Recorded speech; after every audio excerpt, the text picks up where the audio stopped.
খাচ্চা খাচ্চা জন্ম দিছস এবং জন্ম নিছস।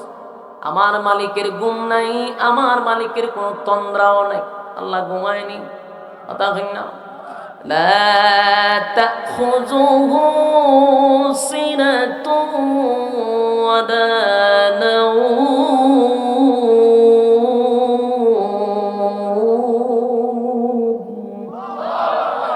আল্লাহ বলেন লা তাখুযুহু সিনাতু ওয়ালা নাওম, আমার ঘুম নাই, আমার তন্দ্রা নাই। আল্লাহর খাওয়ান নাই, ঘুম নাই, জন্ম নেয় না, জন্ম দেন।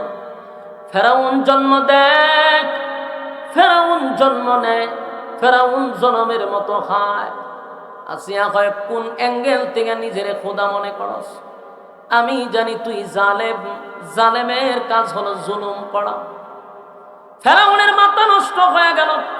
সারা দেশের মানুষ আমারে খোদা বলে ডাকে। এখন দেখা যায় আমার বউ আমারে খোদা মানে না। ফেরাউন কয় বউ, আমি যদি খোদা হই তুমি হইবা খুদি। খুদার বউ কিতা? খুদার বউ খুদি। তুমি হইলা খুদি, আমি হইলাম খুদা। এখন যদি দেশের মানুষ জানে যে খুদিয়ে খুদারে মানে না, তাহলে কি আমার খুদাইগিরি থাকবো? আসিয়ারে হয়, আসিয়ার পরিণাম ভয়ঙ্কর হবে। আসিয়া আমি জানি তুই জানেন, তুই জুলুম করবি। এই ফেরাউন আসিয়ারে গ্রেফতার করছে, নির্যাতন শুরু করছে। অসংখ্য মানুষের সামনে আসিয়াকে উলঙ্গ করে দিছে। আর এই সমস্ত পরামর্শ হইল হামানের। হামান যেইভাবে পরামর্শ দিছে ফেরাউন সেইভাবে করছে। দেখবেন অনেক সময় নেতার চেয়ে ফাঁতি নেতা বড় খারাপ হয়। এটা একবারে শুরুর থেকে নেতা এতটা খারাপ না হইলো, প্রত্যেকটা সাইম সাথে বদমাইশ নাম্বার 1। যত খারাপই আছে, গুন্ডামি আছে, চাঁদাবাজি আছে, টেন্ডারবাজি আছে, সবই ফাঁতি নেতাগুলি করে। এর সাথে নেতার সমর্থন থাকে। নেতার সমর্থন ছাড়া কি ফাঁতি নেতা আকাম করতে পারে? অবশ্যই নেতার এখানে কি আছে? সমর্থন আছে। হামানে যত আকাম কুকাম করত, সবগুলা আকাম কুকামের মধ্যে ফেরাউনের সমর্থন থাকত। তাই ফেরাউনে বুদ্ধি দিছে খুদিরে ভালো করে সাইজ করতে হইব। আসিয়ারে মানুষের সামনে উলঙ্গ করে দিছে। আসিয়া একটা চিৎকার মেরে বলে আল্লাহ, ইমান রক্ষা করতে গিয়ে আমার ইজ্জত নিয়ে গেল। আল্লাহ আমি সব বরদাস্ত করতে পারি, কিন্তু এতগুলা মানুষের সামনে কেমনে গো আমার উলঙ্গ করে দিল। আল্লাহ মৃত্যু পর্যন্ত আপনি আমার ইমানের হেফাজত করেন। আসিয়ার কাপড় খুলে ফেলছে, শুয়াইয়া কাঠের সঙ্গে পেরাক মারছে, হাতে পেরাক মারছে, পায়ে পেরাক মারছে। একটু চিন্তা করেন, জীবন্ত মানুষরে যদি হাতে পায়ে পেরাক মারে সহ্য করা যাবে? আমরা হইলে জাগাতে ইমান দিয়া দিতাম। আচ্ছা কোন চান আমরা কি ফেরাক মারান লাগবো, ফিডানি লাগবো? আমরা বালা করে একটা প্রংসা খাওয়াইলে ইমান বিক্রি করে নেব। এই জন্য আল্লাহ বলেন আমিনু কামা আমানান নাস, ইমান আনো ওই মানুষদের মতো যারা ইমানের পরীক্ষা দিছে, ইমানের পরীক্ষায় পাস করছে। আসিয়ার হাতে পেরাক, পায়ে পেরাক, শরীরের চামড়া তুলে ফেলা হচ্ছে। এরপর আসিয়া আল্লাহর উপরে ঈমান আনছে, একত্ববাদী খুদার উপরে ঈমান আনছে। জীবন চলে যায় কিন্তু আসিয়া ঈমান দেয় না। আল্লাহ এদের মতো ঈমান আনো। ফেরাউন চামড়া পর্যন্ত তুলে ফেলাইছে। একটা পর্যায়ে ফেরাউন বড় একটা পাথর লইয়া আসিয়ারে মারার জন্য আসছে। আসে আইসা দেখে রে মুস্কি মুস্কি হাসতেছিল আসমানের দিকে তাকাইয়া। ফেরাউন আশ্চর্য হয়ে গেছে। একটা মানুষের হাতে পেরাক, পায়ে পেরাক, শরীরের চামড়া তুলে ফেলছে। এই মৃত্যুর দ্বার প্রান্তে দাঁড়াইয়া কোন মানুষ কি মুস্কি মুস্কি হাসতে পারে? ফেরাউন ডাক দেওয়া আসিয়া, মৃত্যুর দ্বার প্রান্তে দাঁড়াইয়া কেমনে গো তুমি মুস্কি মুস্কি হাসো? আসিয়া কয় ফেরাউন রে, আমি যা দেখি তুই তা দেখোস না। আমি আমার মালিকের কাছে দরখাস্ত করছি তোর মতো জালেমের কাছ থেকে যেন আল্লাহ আমার হেফাজত করে। আমি আমার মালিকরে বলছি, মালিক আপনার পাশে আমার একটা ঘর বানায়া দেন, আপনার পাশে আমাকে নিয়ে যান। আমার মালিক আমার চোখের সামনে জান্নাতের বালাখানা তুলে ধরছে। আমি আমার জান্নাতের বালাখানার দিকে তাকাইয়া আর মুস্কি হাসি সামলে রাখতে পারলাম না। ফেরাউন বড় একটা পাথর মারছে আসিয়ার মাথার উপরে, সাথে সাথে আসিয়া শাহাদাত বরণ করলো, কিন্তু ঈমান বিক্রি করে নাই। সুবহানাল্লাহ। আমিনু কামা আমানান নাস। এই জন্য আল্লাহ বলেন ঈমান আনো ওই মানুষদের মতো যারা ঈমানের পরীক্ষায় পাস করছে। দেখেন ফেরাউন কত বড় জালেম ছিল, কিন্তু তার বড় সংসার কইরা আসিয়া কিন্তু জান্নাতি হয়ে গেছে। আসিয়া সাধারণ কোন মহিলা নয় গো, পৃথিবী বিখ্যাত 4 জন মহিলার মধ্যে আসিয়া একজন। ঈমানের পরীক্ষা দিছে। ফেরাউন ছিল সবচেয়ে বড় জালেম। নিজেকে কি দাবি করত? খোদা দাবি করত। দেশের মানুষ তারে খোদা ডাকত। যারা তারে খোদা মানত না তাদের উপরে নির্যাতন করত, জুলুম করত, প্যারাগ মারত। তার ঘরের একজন দাসী তারে খোদা মানে নাই, এই জন্য দাসীরে আগুন দিয়া জ্বালাইছে, দাসীর বাচ্চাগুলারে আগুন দিয়া পুড়াইছে। গর্বের সাথে বুক ফুলাইয়া আসিয়ার সামনে গিয়া বলে, আসিয়া, আমাদের ঘরের দাসীকে আমি আগুন দিয়া জ্বালাইছি, বাচ্চাগুলারে আগুন দিয়া পোড়াইছি। আসিয়া জিজ্ঞাসা করলো, কোন অপরাধে তাদেরকে তুমি মারলা? বলে, আসিয়া গো, আমার ঘরে থাকে, আমার খায়, আমার বেতন নেই, আমারে খোদা মানে না, এই জন্য আমি তারে মারছি, তার বাচ্চাগুলারে হত্যা করছি। আসিয়া কয়টা যদি তার অপরাধ হয় তাহলে আজকে আমার পক্ষ থেকে স্পষ্ট বক্তব্য শোনো, তোমার ঘরে থাকি, তোমার বউ, তোমার সংসারে আমি চলি, কিন্তু আমি তোমারে খোদা মানি না। একজন জালেমের সামনে দাঁড়াইয়া এই স্পষ্ট বক্তব্য দিল, আমি তোমারে খোদা মানি না, কারণ খোদা হওয়ার কোনো কোয়ালিটি তোমার মধ্যে নাই। আমার কথা কি আপনারা বুঝতেছেন? وَإِنَّكَ لَعَلَى خُلُقٍ عَظِيمٍ।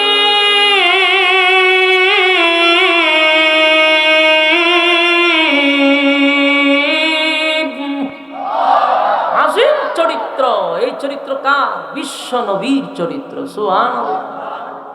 আমার যুবক ভাইরা, এক এক নবীর এক এক গুণ দিয়ে আল্লাহ জান্নাতে ঢুকাইবেন। সুবহানাল্লাহ। আদম নবীর ভাইবেন বডি, ইউসুফ নবীর ভাইবেন চেহারা, আর দাউদ নবীর কণ্ঠ, বিশ্ব নবীর চরিত্র। সুবহানাল্লাহ।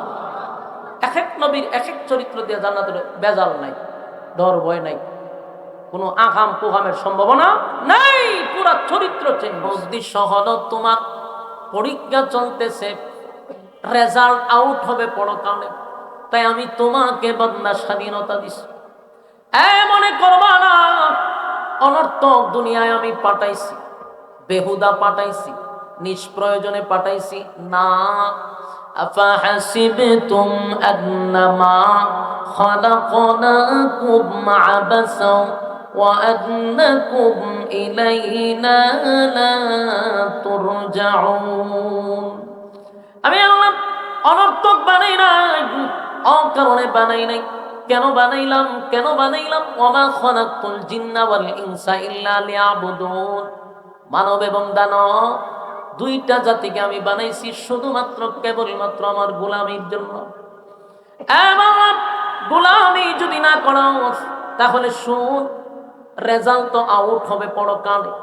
সেদিন তোদের জন্য জাহান্নাম উৎপেতে বসা থাকবে।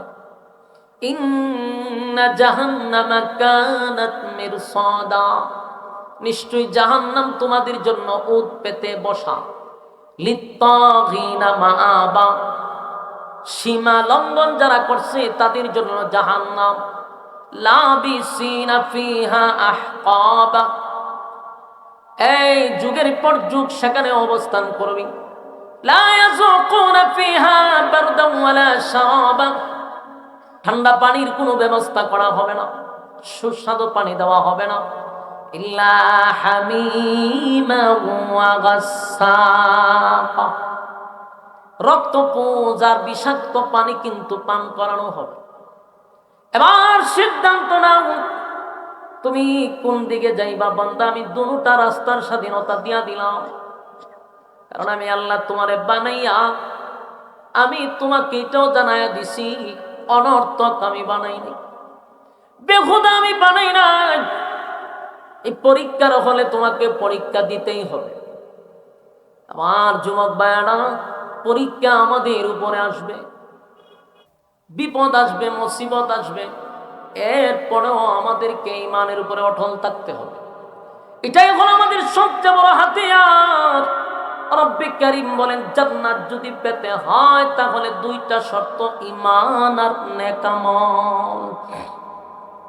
দেখেন, একজন মহিলা জালেমের সামনে দাঁড়াইয়া বলে, ঈমান যে তোর উপরে মানুষ আনতো, তুই তো একটা জালেম, খোদা হওয়ার কোনো কোয়ালিটি নেই, নিজেরে তুই খোদা দাবি করস। যিনি রব হবেন তার কি কোনো জন্ম আছে? রবের মৃত্যু আছে? রবের জন্ম নাই গো, রবের মৃত্যু নাই। যিনি রব হয় সে জন্ম দেয় না, জন্ম নেয় না। আল্লাহ বলেন, লাম ইয়ালিদ ওয়া লাম ইউলাদ। আমি আল্লাহ কারো কাছ থেকে জন্ম দেই না, আমি আল্লাহ কাউরে জন্ম দেই না। ওয়ালাম ইয়াকুল লাহু কুফুয়ান আহাদ, আমার সমতুল্য আর কেউ নাই। তাহলে জন্ম দেয় না, জন্ম নেয় না। ফিরআউন নিজে বাচ্চা কাচ্চা জন্ম দিছস এবং জন্ম নিছস, আমার মালিকের ঘুম নাই, আমার মালিকের কোনো তন্দ্রাও নাই। আল্লাহ ঘুমায়নি, কথা হয় না। লা তাখুযুহু সিনাতুন ওয়ালা নাওম।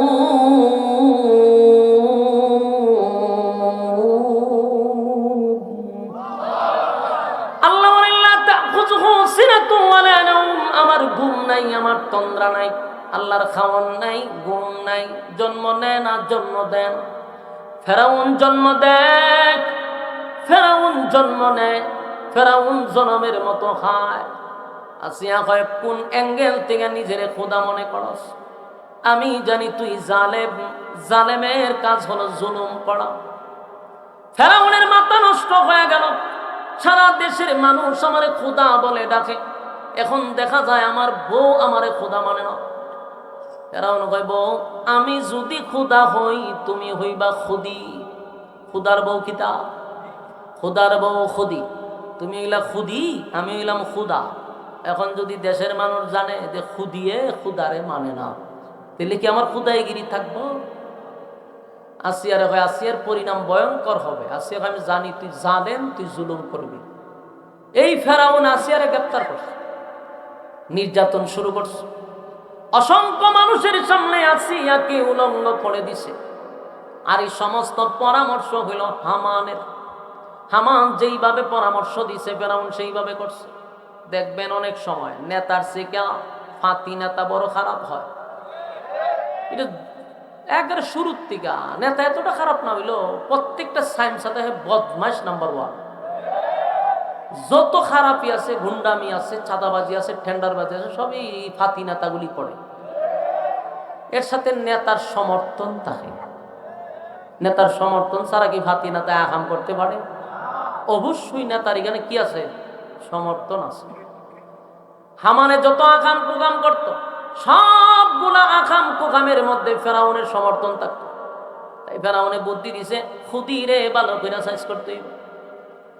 আসিয়ারে মানুষের সামনে উলঙ্গ করে দিছে। আসিয়া একটা চিৎকার মেরে বলে, আল্লাহ, ঈমান রক্ষা করতে গিয়ে আমার ইজ্জত নিয়ে গেল। আল্লাহ, আমি সব বরদাস্ত করতে পারি, কিন্তু এতগুলা মানুষের সামনে কেমনে গো আমার উলঙ্গ করে দিল? আল্লাহ, মৃত্যু পর্যন্ত আপনি আমার ঈমানের হেফাজত করেন। আসিয়ার কাপড় খুলে ফেলছে, শুয়াইয়া কাঠের সঙ্গে পেরাক মারছে, হাতে পেরাক মারছে, পায়ে পেরাক মারছে। একটু চিন্তা করেন, জীবন্ত মানুষরে যদি হাতে পায়ে পেরাক মারে সহ্য করা যাবে? আমরা হইলে জাগাতে ইমান দিয়া দিতাম। আচ্ছা, কোন চান আমরা কি ফেরাক মারণ লাগবো, ফিডানি লাগবো? আমরা বালা করে এক কাপ রং চা খাওয়াইলে ইমান বিক্রি করে নেব। এখানে কি মারার দরকার আছে? যে কোনো নেতায় যদি একটা রং চা আদা মাদা দিয়ে খাওয়াইতে পারে, ও বুড়া হয়ে দিব সিদ্ধান্ত লই দিছি। ঠিকান থেকে ভাইরি আরেক দোকানে গেছে, আরেক নেতা দৌড়ে ছেড়ে দুধ চা খাওয়াই দিছে। এখন দেহের রং থেকে দুধের স্টেজ একটু বেশি, না বুট আপনারই দেওয়ান লাগবো, যা লক্ষণ দেখতেছি বুট আপনি পাইবেন। সামনে বাজারে গেছে, আরেক নেতা দৌড়ে কফি খাওয়াই দিছে। অহন কয় দূর দূর দূর দূর কফির টেস্ট দিয়ে আরো মারাত্মক, না বুট আপনি পাইবেন নিশ্চিত। আচ্ছা কোনজন বুট কয়টা দিছে, কয়জন রে, কত বড় বাটপার। বুটের আগের রাত্রে আবার আরেকজনের রাত্রে নিয়ে 500 টাকা দিছে। ওহন চাও শেষ, দুধও শেষ, কফিও শেষ। অহন কয় না 500 টাকার নোট দিছেন, বুট তো আপনি পাইবেন। এই হলো আমাদের চরিত্র আর আমাদের ইমান, ঠিক না বে ঠিক?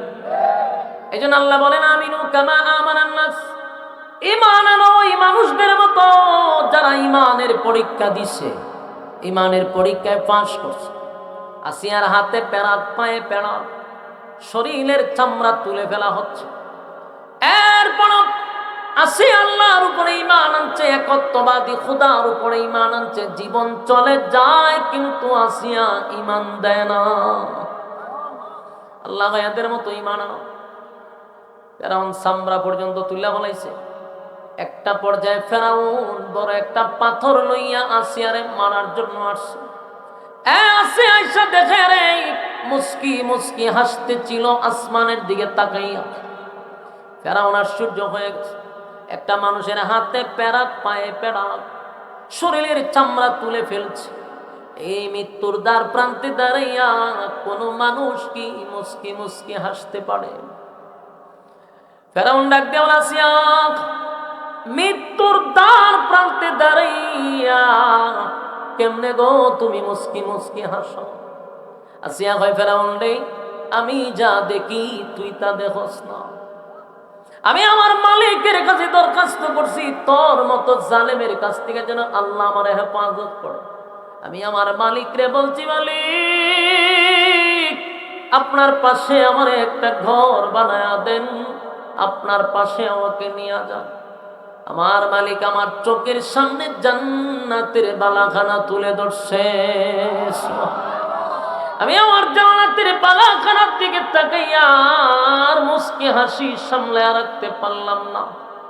ফেরাউন বড় একটা পাথর মারছে আসিয়া মাথার উপরে, সাথে সাথে আসিয়া শাহাদাত বরণ করলো, কিন্তু ঈমান বিক্রি করে নাই। আমিনু কামা আমানান নাস। এই জন্য আল্লাহ বলেন ঈমান আনো ওই মানুষদের মতো যারা ঈমানের পরীক্ষায় পাস করছে। কথা কি বুঝতেছেন? আমাদের ঈমান বড় দুর্বল। যুবক ভাইরা, দুনিয়ার সব কিছুর সাথে আপোষ চলে, কিন্তু ঈমানের ক্ষেত্রে কোনো আপোষ নাকি মাথায় আছে? কসম খোদার, দুনিয়ার সব কিছুর ব্যাপারে আপোষ চলে, ঈমানের ক্ষেত্রে কোনো ছাড় নাই। আমার ঈমান বাঁচাইতে গিয়া যদি দল ছাড়তে হয় আমি দল ছাড়ব। ঈমান রক্ষা করতে গিয়া যদি নেতা ছাড়তে হয় নেতা ছাড়ব। ঈমান রক্ষা করতে গিয়া যদি আমার ঘর ছাড়তে হয় আমি ঘর ছাড়ব। ঈমান রক্ষা করতে গিয়া যদি আমার দুনিয়া ছাড়তে হয় রে আমি দুনিয়া ছাড়ব, কিন্তু ঈমান আমি ছাড়তে পারবো না। কারণ যাররা পরিমাণ ঈমান লইয়াও যদি আমি কবরে যাই, যাররা পরিমাণ, আল্লাহ কয় এই অল্প ঈমানের কারণে কোনো এক সময় শাস্তি দেওয়ার পরে এই সামান্য ঈমানের কারণে আমি তোরে জান্নাতে ঢুকাবো। সুবহানাল্লাহ। জান্নাতীরা যখন জান্নাতের ভিতরে যাবে, আল্লাহ কয় যখন বান্দাকে আমি জান্নাতুল ফিরদাউসের মেহমান বানাবো, খালিদিনা ফিহা লা ইয়াবগুনা আনহা হিওয়ালা। জান্নাতের ভিতরে যুগের পর যুগ অবস্থান করবে, আর কোনদিন জান্নাতীরা জান্নাত থেকে বাহির হবে না। জান্নাতীরা জান্নাত থেকে বাহির হবে না, আল্লাহ বাইর করবেও না। আল্লাহ কয় জান্নাতুল ফিরদাউস আমি দান করব। আর জান্নাতের ভিতরে যাওয়ার পরেই মানুষের সব আশা আকাঙ্ক্ষা পুরা হবে। দুনিয়া সব কিছু পুরা হওয়ার জায়গা না। কথা কি বুঝতেছেন? এক কসম খোদার, দুনিয়ায় সব আফসোস পুরা হয় না, হবে না। বিশ্বাস না আপনাদের? আচ্ছা কোন চাই? আমরা একটা জিনিস সব সময় চাই, এটা পাবো না, জানি পাবো না, কিন্তু প্রতিদিন চাই। প্রতিদিন আমিও জানি এটা পাইবো না। যেমন আমরা কেউ মরতে চাই না। আপনারা নীরবতা বোঝা যায়, আমি এটা নিজের থেকে কইছি। আপনারা কি জানেন না এটা? আমরা কি মরতে চাই? আপনারা চান না, আমিও তো মরতে চাই না। তো মরতে তো আমরা কেউ চাই না, কিন্তু এটাও জানি মরতে হবে। বলুন, মরতে চাই না কিন্তু মরতে, তাহলে আপনি যে মরতে চান না এই আফসোস কি আপনার পুরা হবে? কথা কইন, পুরা হবে? কোনোদিন এই চাহিদা পুরা হবে না। মরণ লাগবে আপনার, মরতে হবে, এটাই 100%। 2 নাম্বার হলো, আমরা কি কেউ বৃদ্ধ হইতে চাই? এখানে কেউ বুড়ো হইতে চায়? কেউ বুড়ো হইতে চায়? দাড়িটা যদি সাদা হয় তো এটারে খালা করে সেলুনে নিয়ে, ঠিক না ঠিক? কেন করে? বুড়া যাতে না দেখা যায়। তাহলে কেউ নিজে বুড়া হইতে চায় না, বৃদ্ধ হতে চায় না। বৃদ্ধ হওয়া লাগবে আপনার, ঠিক না ঠিক? মানুষের চাহিদা পুরা হবে না। খাটো মানুষ যে, এর সারাটা জীবন মৃত্যু পর্যন্ত খালি মনে একটু চায় যে আমি যদি 2টা ইঞ্চিলাম বইতাম। কথা এখন ঠিক? কালো মানুষ সব সময় আয়নার সামনে একটু সুন্দর যদি হইতাম। কোনোদিন হওয়া সম্ভব? কালো মানুষ সুন্দর হয়, খাটো মানুষ লম্বা হয়। আফসুস, দুনিয়া আফসুসের জায়গা। কিন্তু জান্নাতে কি থাকবে না? কথা হয়। 1 নাম্বার হলো, জান্নাতীরা যখন জান্নাতের ভিতরে ঢুকবে, আল্লাহ কয়, বান্দারে দুনিয়ায় তোর সবচেয়ে বড় আফসোস ছিল বেঁচে থাকা। তুই মরতে চাস নাই, কিন্তু তোর মরতে হয়েছে। জান্নাতের ভিতরে ঢোকার সাথে সাথে আর কেউ কোনোদিন মরবে না।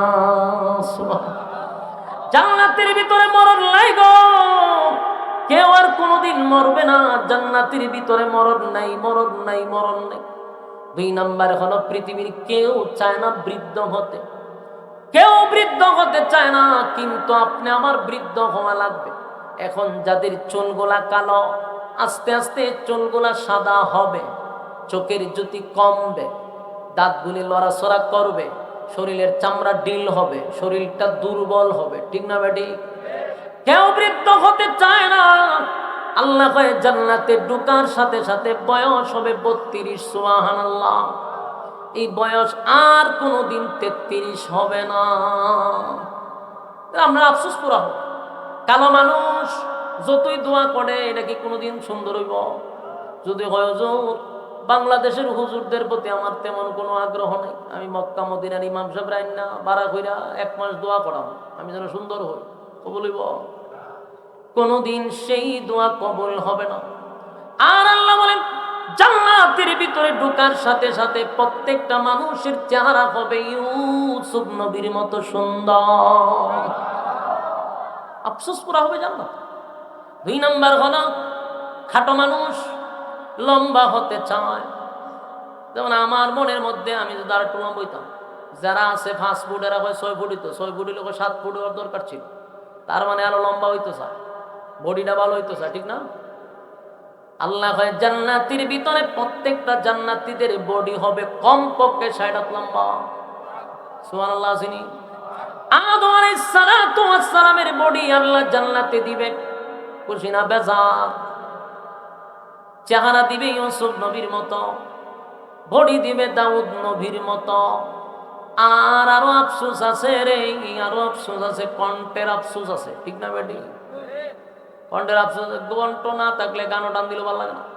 বউয়ের সামনে যদি কেউ গজল গায়, গান গায়, গলা বাড়ানো হলে বউ বলা ভাই না, হ্যাঁ বেমাইস্তা যা। তোর মনের মধ্যে একটা কষ্ট, কপালতা ভাগো, কপালের গরের কপাল, আমার কণ্ঠটা ভালো না। আল্লাহ ভাই আফসোস জান্নাতে থাকবে না, বউ তো থাকবে জান্নাতে অনেকগুলা, তো ওইখানে বইয়ে গানও টান দিবেন, কারণ কণ্ঠ থাকবে দাউদ নবীর মতো। সুবহানাল্লাহ। দাউদ আলাইহিস সালাতু ওয়াস সালামের কণ্ঠ কেমন ছিল জানো? উড়ন্ত পাখি উনার তেলাওয়াত শুনা জায়গায় বসে যাইত, সমুদ্রের মাছ লাফাইতে থাকতো। সুবহানাল্লাহ। জান্নাতের ভিতরে প্রত্যেকটা জান্নাতীর কণ্ঠ হবে দাউদ নবীর মতো, চেহারা হবে ইউসুফ নবীর মতো, বডি হবে দাউদ আদম নবীর মতো। এবার চরিত্র ভালো দরকার আছে না নাই? আমরার যে চরিত্র, এই চরিত্র নিয়ে জান্নাতে গেলে বিপদ আছে না নাই? বিশেষ করে বাঙালি যে চরিত্র, মাধ্যমা খুব খারাপ চরিত্র আমরা, ঠিক না ঠিক? এই চরিত্র জান্নাতে গেলে ইজ্জত থাকবো নি? মনে করেন আমরা বাঙালির একটা চরিত্র দিয়ে আল্লাহ জান্নাতে ঢুকা দিছে, দুর্ঘটনা করতে যাবো, আরেকজনের হুর ঠাইনা লইয়া দরজা লাগালিব, চরিত্র ভালো না তো। আল্লাহ এই চরিত্র দিয়ে জান্নাতে ঢুকাইতাম, তাহলে চরিত্র কার মতো হবে? আল্লাহ কোরআনে বলছেন, وَإِنَّكَ لَعَلَى خُلُقٍ عَظِيمٍ।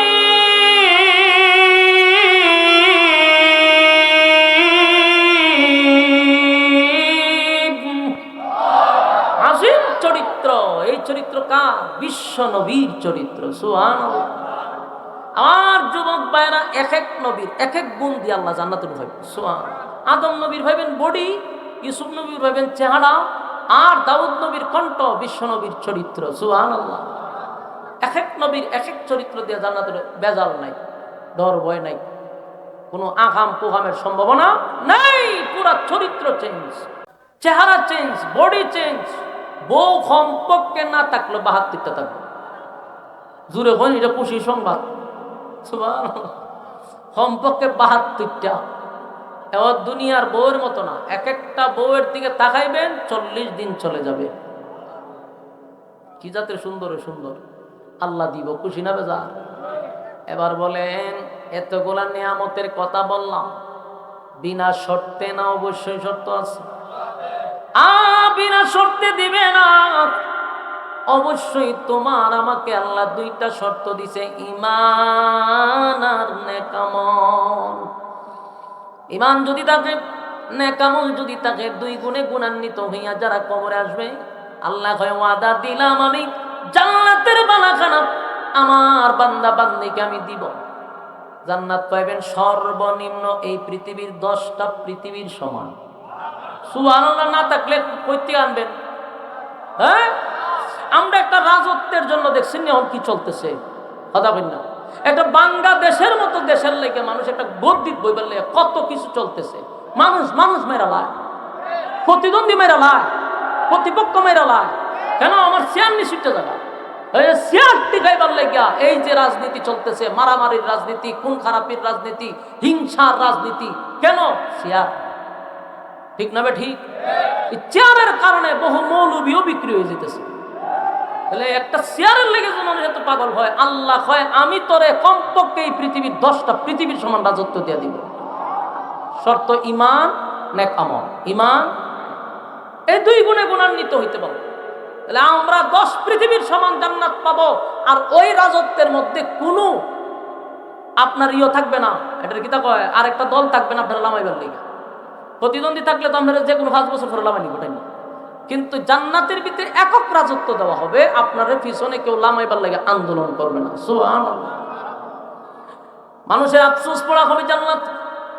আর এই জান্নাত পাওয়ার জন্য মালিক বলেন কমপক্ষে 2 গুণে গুণান্বিত হতে হবে ঈমান। তবে শর্ত হইলে আমরা যে ঈমান, এই ঈমান না, দাবির বেলায় ঈমান নয়। ঈমান আনতে হবে ওই মানুষদের মতো যারা অতীতে ঈমানের পরীক্ষা দিয়েছে। সুবহানাল্লাহ। বলুন, দাবির বেলায় ঈমান না কাজের বেলায়? ঈমানের জন্য যদি সব কিছু করতে হয় করবেন, কিন্তু ঈমান ছাইরেন না আল্লাহর রাস্তায়, কারণ এটাই হলো আপনার সবচেয়ে বড় সম্পদ। আর যদি আপনার গুনাহ থাকে সেই জন্য শাস্তি পাবেন, কিন্তু ঈমান যদি না থাকে তাহলে কুত্তাও মরল, আপনিও মরলেন। বেশ কম নাই, কুত্তা বিলার মতো জীবন যাপন কইরা মরলেন, কোনো ফায়দা নাই। কথা বল না দি। আর যদি জাররা পরিমাণ ঈমানটা লইয়া কবরে যাইতে পারেন, শাস্তি তো পাবেন, আকাম কুয়াম করছেন, কিন্তু একটা সময় আল্লাহ তুল্লা জান্নাতে ঢুকাবে জাররা পরিমাণ ঈমান থাকার কারণ। আর ঈমানটা যদি হারাইয়া যান, শেষ, দুনিয়াও শেষ, পরকালও শেষ। এই জন্য রাজনীতি যারা করেন, ঈমান ঠিক রেখে রাজনীতি করেন, ঈমান ঠিক রেখে দলের পিছনে ঘুরেন, ঈমান ঠিক রেখে নেতার পিছনে ঘুরেন, ঈমান ঠিক রেখে সব করেন, অসুবিধা নাই। ঈমান বিসর্জন দিয়া দলের দরকার নেই, ঈমান বিসর্জন দিয়া নেতার দরকার নেই। যেখানে আমার কোরআনের অস্তিত্ব থাকে না, সেমন দল আমার করার কোনো প্রয়োজন মনে করি না। যেখানে আমার সুন্নাহ ঠিক থাকে না, সেই নেতাকে মানার কোনো প্রয়োজন মনে করি না। আমার সর্বপ্রথম পরিচয় হলাম একজন মুসলমান। মুসলমান হিসাবে আমার ঈমান আমল ঠিক থাকার পরে আমি রাজনীতি করব। রাজনীতির লেগে দুনিয়াতে আল্লাহ পাঠায় নাই। কিন্তু আমরা সব বাদ দিয়া রাজনীতিরে প্রাধান্য দিছি, সব বাদ দিয়া নেতারে আমরা প্রাধান্য দিছি। রে কুত্তাও মরে, তুইও মরলি, তো লাভ হইল কি দুনিয়ায় এসে? দাম হইল কি? আল্লাহ হয় আমি তোরে ফাড়াইলাম কোন খামে, আর তুই করলি কোন কাম? তাহলে প্রস্তুত থাক বান্দা, জাহান্নাম তোদের জন্য উত পাইতে বসে রয়েছে। জাহান্নাম কি পাইতে বসে রয়েছে? ইন্না জাহান্নামা কানাত মিরসাদা, উত পাইতে বসে রয়েছে। ধরবে, সীমা লঙ্ঘন করছ, শেষ করবে। ঠিক না বে ঠিক? আমার যুবক ভাইরা, ইমানের জন্য যদি আমাদের জীবন দিতে হয় দিব, ইমানের জন্য যদি আমার সব ছাড়তে হয় ছাড়ব। আল্লাহ বলেন আমিনু কামা আমানান নাস, ইমান আনো তাদের মতো, তারা ইমানের জন্য জীবন দিছে, তারা ইমানের জন্য সম্পদ ছাড়ছে, ইমানের জন্য বাড়ি ছাড়ছে, সন্তান ছাড়ছে, স্ত্রী ছাড়ছে, কিন্তু ইমান দেয় নাই। ঠিক না বেটি? আল্লাহর একজন নবীর সাহাবী ইমানের জন্য সব ছেড়ে দিল। নবীর কাছে গোপনে এসে কালেমা পড়ছে। নাম ছিল আব্দুল উজ্জা। আল্লাহর নবী তার নামটা পরিবর্তন করে সুন্দর একটা নাম সাহাবায়ে কেরামদেরকে নিয়ে বসলো। এরে সাহাবীরা, আমি আজকের থেকে তার নাম রেখে দিলাম আব্দুল্লাহ। সবাই তার আব্দুল্লাহ আব্দুল্লাহ বলে ডাকে রে, কিন্তু তার ফ্যামিলির মানুষ এখনো জানে না আব্দুল উজ্জা যে কালেমা পড়ছে। একদিন বাড়িতে গেছে, চাচার সন্দেহ ঢুকে গেছে। আমার বাতিজা প্রায় সময় আব্দুল্লাহ পুত্র মোহাম্মদের কাছে যায়। ঘটনা কি? বাতিজারে জিজ্ঞাসা করলো, বাতিজা কালেমা নাকি পড়ছো শুনলাম, মোহাম্মদের কাছে ইদানিং তোমাকে বেশি বেশি দেখা যায়। ওই আব্দুল্লাহ বলে, চাচা গো, আমি তো কালেমা পড়ছি, ঈমান আনছি, আমি আমার রবের উপরে ঈমান আনছি, এই জন্য আমার সব সময় আব্দুল্লাহর পুত্র মোহাম্মদের কাছে আমার যেতে হয়। চাচা ডাক দিয়ে বলল, বাতিজা তুমি যদি তার পিছু না ছাড়ো তাহলে কিন্তু তোমার উপরে বিপদ। এক নাম্বার বিপদ হলো এই বিশাল সম্পত্তির মালিক তোমাকে বানানো হবে না। কারণ আব্দুল উজ্জা বাবা দুনিয়ায় বেঁচে ছিল না, চাচা তার মারে বিবাহ করছে, চাচারও কোনো ছেলে নাই, মেয়ে নাই। তাহলে বাবার সম্পত্তি, চাচার সম্পত্তি, দুই সম্পত্তি মিলাইয়া আব্দুল্লাহ হইল বিশাল সম্পদের মালিক। কিন্তু চাচার বক্তব্য হলো, বাপ দাদার ধর্মের মধ্যে সুনকালি মাইরা তুমি বিশাল সম্পদের মালিক হইবা, এটা আমি হতে দিব না। আব্দুল্লাহ কয়, চাচা এমন এক সম্পদ আমি পাইছি, আপনার সম্পদ কেন, তামাম পৃথিবী আমি ছেড়ে দিতে পারি, কিন্তু আমি ঈমান ছাড়তে পারবো না। আমার যুবক ভাইরা, আমিনু কামা আমানান নাস, রব্বে কারীম কেন বললো তোমরা তাদের মতো ঈমান আনো? আজকে আমরা 500 টাকার কাছে নিজের ঈমানটারে বিক্রি করি। সাহাবায়ে কেরাম অসংখ্য গণিত সম্পদকে ছেড়ে দিয়া ঈমানের জন্য জীবন দিছে, ঈমান বিক্রি করে নাই। আব্দুল উজ্জা নাম রাখছে নবী আব্দুল্লাহ, চাচা হইল সম্পদের মালিক। এই চাচা যখন শুনল বাতিজা গোপনে গোপনে কালেমা পড়ে ঈমান আনছে, বাতিজারে সতর্ক করলো, বাতিজা এই বিশাল সম্পদের মালিক তুমি, এখনো সময় আছে, কালেমা ছেড়ে দাও, তুমি এই সম্পদের মালিক। এরকমটা বাপ দাদার ধর্মের মধ্যে সুনকালি মারতে পারো না। আব্দুল্লাহর স্পষ্ট বক্তব্য, চাচা গো, আমি যদি মুহাম্মদের উপরে ঈমান যেহেতু আনছি, আমি কালেমা পড়ছি, আমি আমার রবের উপরে ঈমান আনছি, এই অপরাধে যদি আপনার সম্পদ হারা হই আমার মনে কোনো কষ্ট নাই। চাচা তারে ঘরের ভিতরে নিয়া হাত পা বেঁধে সারাটা রাত আব্দুল্লাহর উপরে নির্যাতন চালাইছে। এত নির্যাতন আব্দুল্লাহরে রক্তাক্ত করছে, মারতে মারতে একেবারে শরীরের মধ্যে এক অবস্থা খারাপ, রক্তাক্ত অবস্থা, বেহুশ হয়ে গেছে আব্দুল্লাহ। আবার হুশ ফিরছে, আবার মারছে। সারা রাত নির্যাতন করার পরে এরপরও চাচা বলে, বাতিজা সময় আছে রে, এখনো কালেমা ছেড়ে দে। আব্দুল্লাহর একটাই কথা, চাচা আমি যতক্ষণ বেঁচে থাকবো ঈমান লইয়া বেঁচে থাকবো, ঈমান হারা হইয়া আমি মৃত্যুবরণ করতে চাই না। এবার চাচা সিদ্ধান্ত নিল এই বাতিজা তো কালেমা ছাড়বে না। বলল, তাহলে আমার সম্পত্তি তোরে দিব না, আমার বাড়ির থেকে বাহির হয়ে যা। আব্দুল্লাহ যখন রওনা দিল, চাচা পিছন দিক দিয়ে আবার তারে ধরলো, দইরা বলল, যাইতে পারবি একটা শর্তে, তোর শরীরে যে কাপড় আছে রে, আমার টাকা দিয়ে এই কাপড়গুলা কিনা। বাতিজা যেতে চাইলে উলঙ্গ অবস্থায় তুই আব্দুল্লাহর পুত্র মুহাম্মদের কাছে যাইতে হবে। আব্দুল্লাহ চিন্তা করল, আমি যুবক মানুষ, একেবারে উলঙ্গ হইয়া নবীর দরবারে কেমনে গো আমি দাঁড়াবো? আব্দুল্লাহর শরীর থেকে চাচা কাপড় খুলে ফেললো, একটা যুবক ছেলেকে উলঙ্গ করে দিছে। সারাটা দিন আব্দুল্লাহ ঘরের ভিতরে বসা, কোনোভাবেই ঘর থেকে বাহির হইতে পারে না, শরীরটা রক্তাক্ত, আঘাতের পর আঘাত তার শরীরে, মা পর্যন্ত একটু সাপোর্ট করলো না। রাতের পর রাত নির্যাতন করার পরে আব্দুল্লাহ একদিন রাতের বেলা উলঙ্গ অবস্থায় নবীর উদ্দেশ্যে রওনা দিছে। মার কাছে গিয়া বলে, মা গো, আমি আপনার সম্পদের কোনো লোভ আমার ভিতরে